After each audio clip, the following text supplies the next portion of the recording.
this is Lisa McLachlan. I am the Assessment and Reporting Specialist at the Utah State Board of Education. And this is the Identify Needs portion of the Innovation Implementation Cycle. Generally, this phase happens at the beginning of the school year, so it could be looked at as the start of the cycle. Usually the first thing you'll do when you are preparing your school improvement plan is that you're going to identify the academic needs of students so that you can set goals to meet those needs. So for this portion of the presentation, we are going to be discussing how you can identify educational needs of students and how you can establish priorities to focus on for the academic year. We'll also discuss briefly common causes of low academic performance of students and research-based effective practices to improve student achievement. And we'll also briefly talk about the appropriate use of school land trust funds, since the majority of your plan, well, your plan will probably be based on what you can spend money on. So just as a reminder, school trust land goals should be focused on the academic needs of students. They should be specific, they should be measurable, achievable, realistic, and time-based. So as we're focusing on the academic needs of students, we're basically focusing on their academic achievement. And if we want to measure academic achievement of students, usually it's measured by some kind of an assessment. So these assessment measures are evidence that students have adequately demonstrated the knowledge and skills expected of them. Basically, we have some kind of an assessment that tells us what students know and how well they know it. So hopefully you will be using data from an academic assessment measure to diagnose your problem. Basically, what are your students' academic needs? How do you know what the problem is? What are the symptoms and what do the symptoms tell you? Generally, the test scores, if you're using an academic measure of a test, is basically the symptom of the problem. So the test score may tell you that the student does not understand a certain standard, say like they don't understand the water cycle in science. And so that would be the symptom, that the student doesn't understand the water cycle. So the next question is, why is the problem happening? Why doesn't the student understand the water cycle? And these are all conversations that you can have as you are identifying your students' needs and what you can do to help them meet those needs. So generally, an academic assessment, a good assessment gathers evidence of student learning and informs teachers' instructional decisions. So it can provide teachers with information about what students know and can do. Generally, there are two types of assessments. There are formative assessments and there are summative assessments. A formative assessment is an ongoing assessment that allows teachers to monitor students on a day-to-day basis and modify their teaching on what the students need to be successful. Generally, these are quick assessments that are done in the classroom on a daily basis that gives teachers kind of an idea of where students are at and the progress that they need to make to reach quote-unquote proficiency. So a summative assessment happens one time, generally at the end of a term or the end of a lesson, the end of the year. It's a snapshot in time that lets the teacher, student, and parents know how well the student has completed the learning tasks and activities or has met the learning standards. So here's some examples of assessments. Formative assessments could be like the student writes 1 to 3 sentences summarizing the main points of a lecture. They could answer 2 to 3 question quiz on their homework assignment. They could submit a proposal on before a research project is due, getting instructor feedback. They could create a quick concept map or a chart encompassing the main points of a lecture. Summative assessments generally tend to be midterm examinations, final examinations. They could also be performance-based assessments like dissertations, final projects, a high-stakes performance recital, a portfolio. It could be a final essay. So these are all different ideas of ways to gather data on how students are doing. And so hopefully you're using some kind of an assessment like these to identify what the needs of your students are. So here's an example of some performance data that we're going to look at just to get an idea of things that we can use to identify student needs. This is some data that we have available through the data gateway that shows students' performance on the 2018 SAGE assessment. And you'll see that the average scores for the state for language arts, math, and science are on the left, and the average scores for this particular district is in the middle, and then the average scores for the school are on the right. And as we look at and compare these scores, we can see that the school generally tends to be doing better than the district average, and that's good news in these particular subject areas. But we'll also notice as we compare the school to the state averages that the school is doing better, the school average is doing better in science. Their average is 50.4 and the state average is 48.5. So they're doing better than the state in science, but they're doing a little bit less, or a little bit, I don't want to say worse, but they're not doing as well as the state average in language arts and math. In fact, if you compare the school to itself, science seems to be pretty strong, but language arts and possibly math are not as strong. So if we're going to identify an overall school need, we may identify that language arts is something that we want to focus on. So here's another example. This is actually the same school using 2018 SAGE data. And here we have the percentage of students who are proficient in these categories based upon their demographic categories. So we're dividing students up based on their race or ethnicity, their gender, their sex, whether they're economically disadvantaged, they are English proficient, have disabilities, or whether they're highly mobile. And so this really draws attention to how some students may have higher performance scores than others.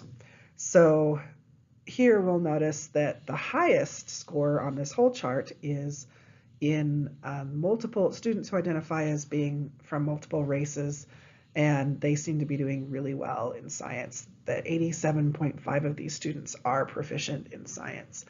The lowest scores you may notice are the American Indian, students who identify as being American Indian, that 0% of these students are proficient in language arts, math, and science. So, this is a conversation. If you have this data at your school, you can have a conversation with your school community council about where you want to focus your academic needs and where you want to focus your effort. You may decide that you want to focus on your American Indian students and, discuss ways of why American Indians are not proficient in these categories. You may notice that students with disabilities or students who are limited English proficiency are not as high as some of the other students. And you may discuss, reasons why those students may be struggling with their academic proficiency. So that's just one example. You can use lots of different data to have these conversations, but the idea is that you're going to have something. You're going to have some kind of an assessment or some kind of data that shows how students are doing and what they need some help with. So again, how do you know what the problem is? What are the symptoms? What do the symptoms tell you? And why is the problem happening?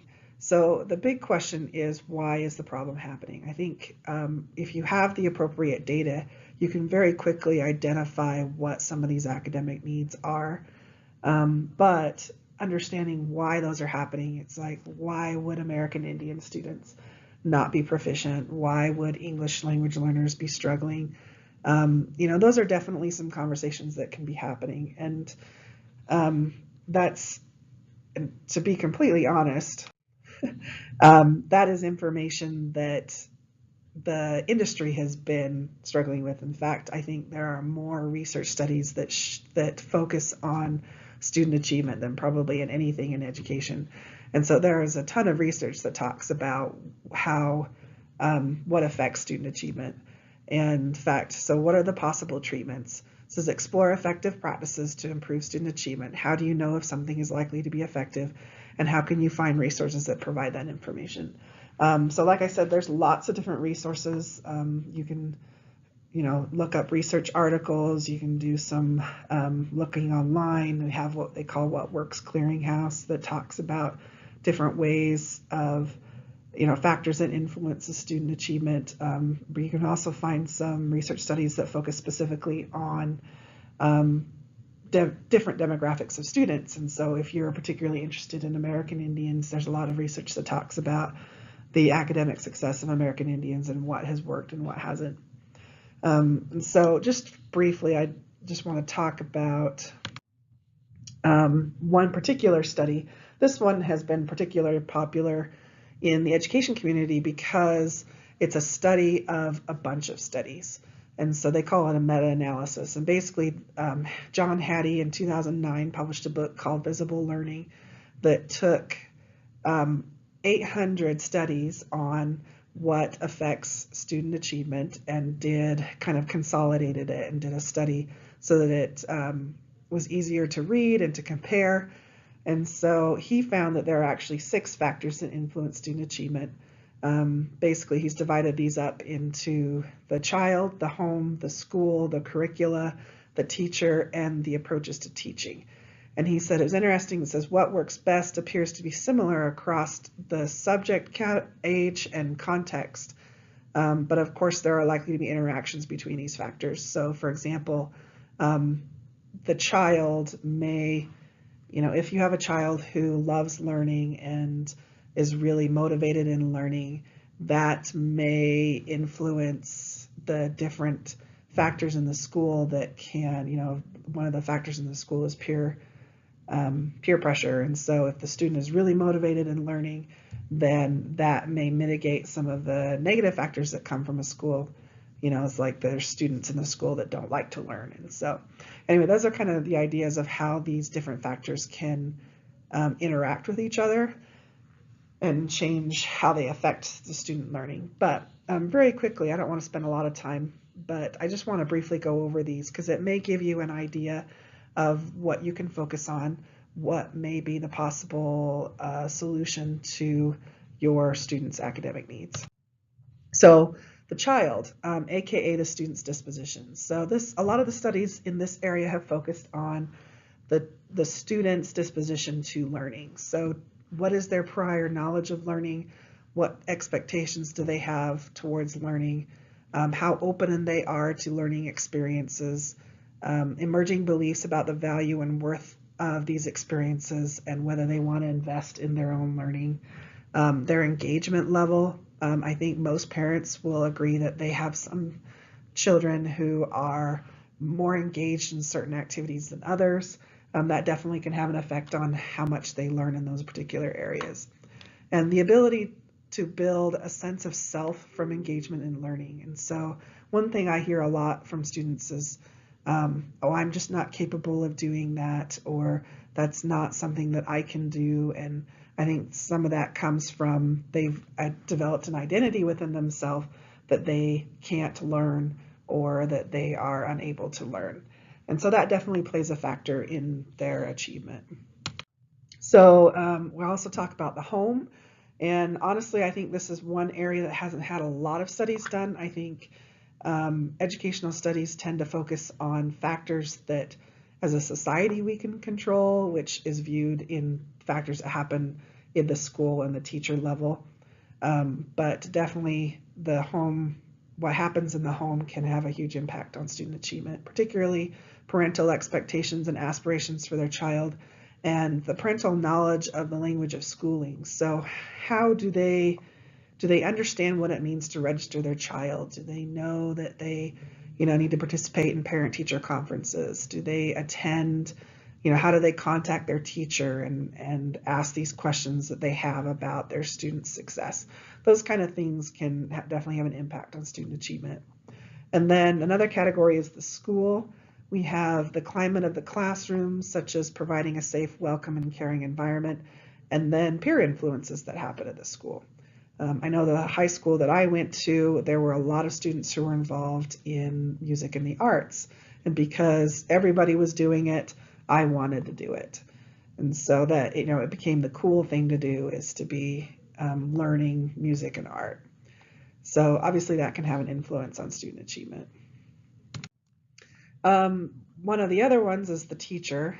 This particular factor focuses on what teachers can get the students to do in the class rather than what the teacher specifically does.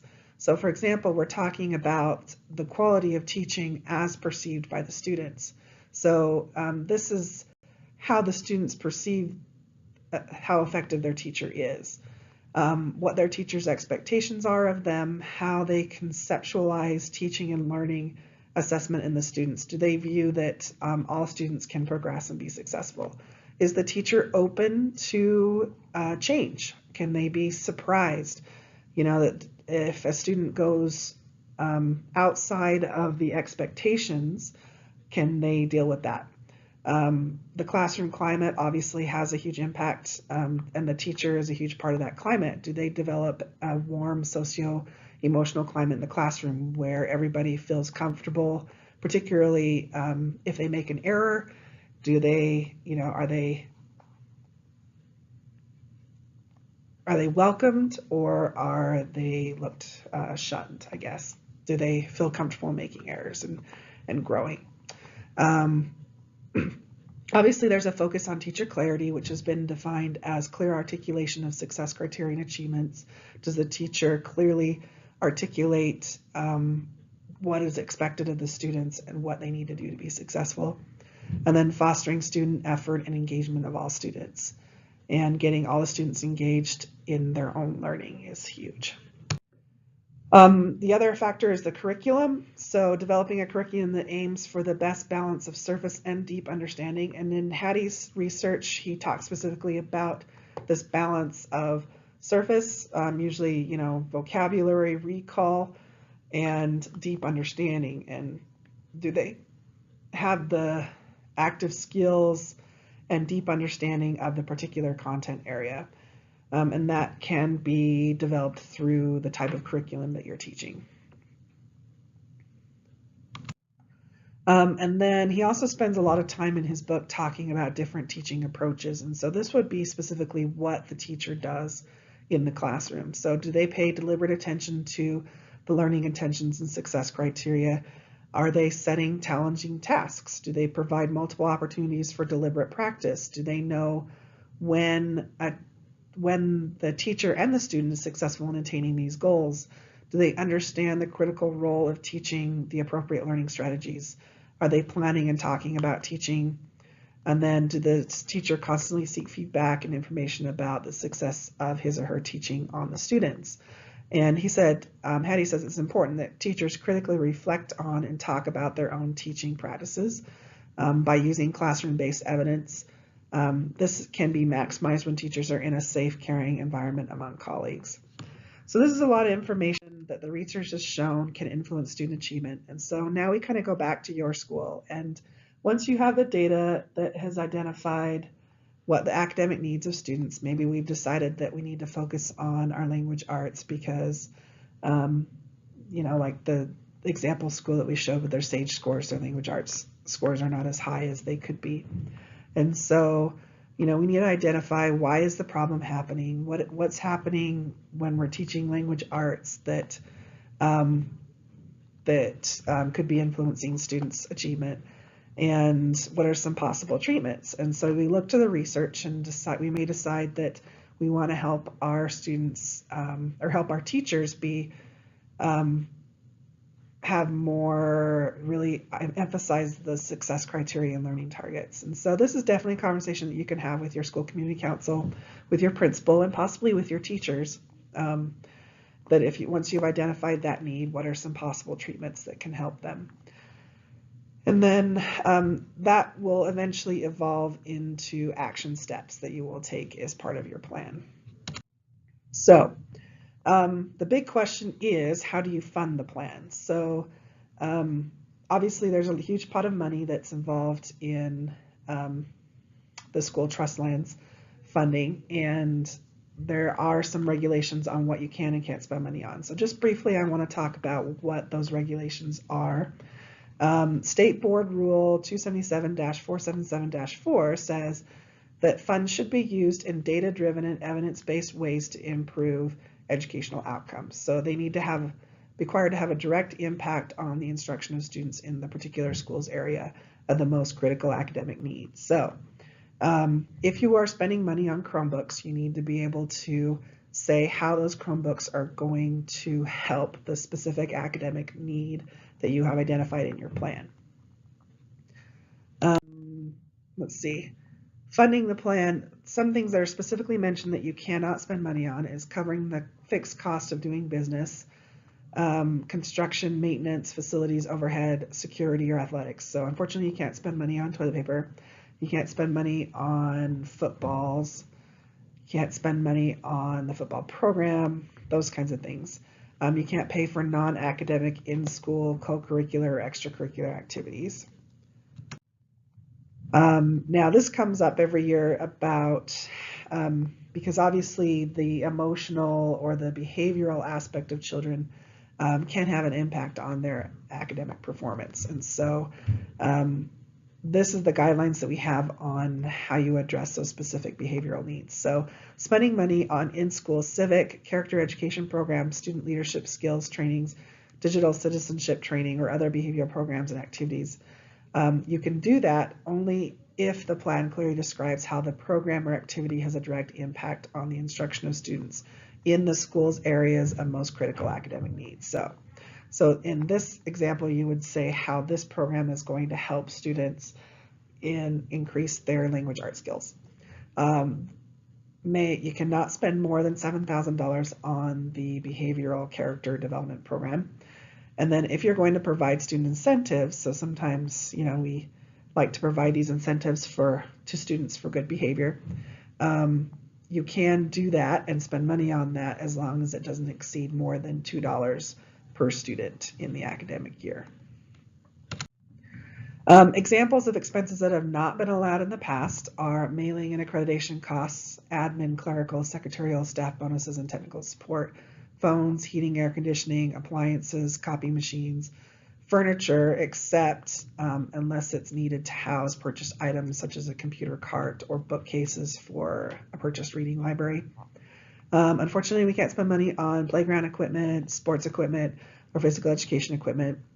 We cannot spend money on audiovisual equipment that are placed in non-classroom locations. And can't spend money on uniforms or clothing, particularly t-shirts, choir robes, theater costumes, and can't spend money on non-academic field trips or expenses for council members. Things that have been allowed in the past are student technology, including hardware, software, and access points. So if you're buying a Chromebook and you want to purchase a subscription to a particular learning software, that has been allowed. College prep, credit recovery, and study skills classes, academic field trips, both before and after school tutoring, classroom supplies, equipment, smart boards, computer charts, etc. Honestly, the biggest thing that people spend money on are salaries for aides, teachers, and tutors.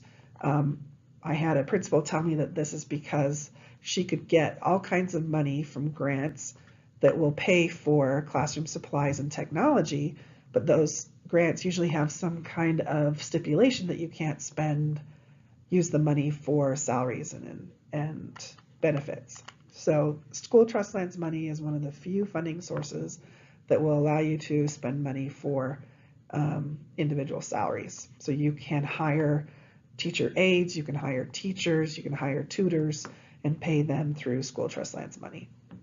You can also buy band and orchestra instruments, sheet music, royalty rights for school plays. A big one is provide professional development opportunities for teachers that are directly tied to academic goals. including instructional coaching, books, magazines, textbooks. Also help pay to visit school students in their home, kind of support parents in their academic needs and goals, and also the behavioral interventions that are directly tied to academic needs and goals. So just as an FYI, so like I said, 60% of the school trust lands money that was spent last year was spent on salaries and employee benefits. 17% was spent on technology-related hardware, software, and equipment. And then 10% was spent on equipment and general supplies.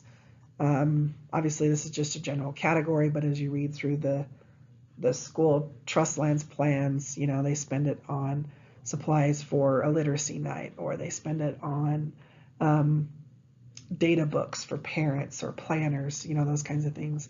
And then 7% is spent on professional and technical services, transportation to those sites, so help, you know, paying for teachers to attend a professional development conference, bringing in a tutor or a guest speaker or somebody, an instructional coach who's going to help the teachers improve their instruction.